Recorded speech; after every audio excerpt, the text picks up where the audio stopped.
नमस्कार. शासन ज्या युट्यूब चॅनल आप सर्वांचं अगदी मनपूर्वक स्वागत आहे. तर आताच्या घडीची सर्वात पूर्वी ब्रेकिंग न्यूज म्हणजे राज्य सरकारी कर्मचारी आल्याची आनंदाची बातमी. राज्य सरकारी कर्मचारी सेवानिवृत्ती वय 60 वर्षाबाबत आली मोठी बातमी. त्या संदर्भात या एपिसोडच्या माध्यमातून संपूर्ण अपडेट आता आपण आहोत. तत्पूर्वी मी आपल्याला सांगू इच्छितो, आपण चॅनलला सबस्क्राईब करायला बाजूला आजचे नवीन अपडेट सविस्तरपणे समजून त्याला सुरू करूया. राज्य सरकारी अधिकारी आणि कर्मचारी निवृत्तीचे वय 58-60 वर्ष करण्याचे आश्वासन मुख्यमंत्री एकनाथ शिंदे यांनी दिले आहे. शुक्रवारी महाराष्ट्र राज्य राष्ट्रपती अधिकारी महासंघाने शासकीय निवासस्थान वर्षामध्ये विविध मागण्या घेऊन मुख्यमंत्री यांची भेट घेतली. या बैठकीला मुख्यमंत्र्यांचे अप्पर मुख्य सचिव भूषण गगरानीही उपस्थित होते. केंद्र सरकारच्या धर्तीवर राज्य सरकारी कर्मचाऱ्यांचे वय 60 वर्ष करणे, जुनी पेन्शन योजना लागू करणे यासह विविध मागण्यांवर राज्य अधिकारी महासंघाने चर्चा केली. राज्यातील सरकारी कर्मचाऱ्यांचे निवृत्ती वय 60 वर्ष करण्याबाबत प्राधान्याने कार्यवाही करण्यात येईल असे मुख्यमंत्री यांनी सांगितले.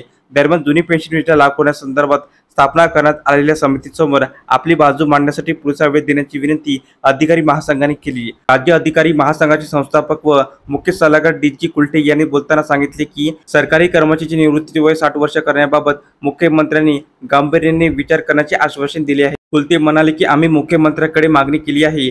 या महिन्यात सेवानिवृत्तीचे वय वाढवण्याची मागणी करण्यात आली. आता मुख्यमंत्री कधी निर्णय घेतात ते बघू. कुलते म्हणाले की केंद्र सरकारच्या धर्तीवर देशातील 25 राज्यांमध्ये सरकारी कर्मचाऱ्यांची निवृत्तीचे वय 60 वर्ष आहे, तर महाराष्ट्र आणि गुजरातमध्ये भारतातील सरकारी कर्मचाऱ्यांची निवृत्ती वय 58 वर्ष आहे.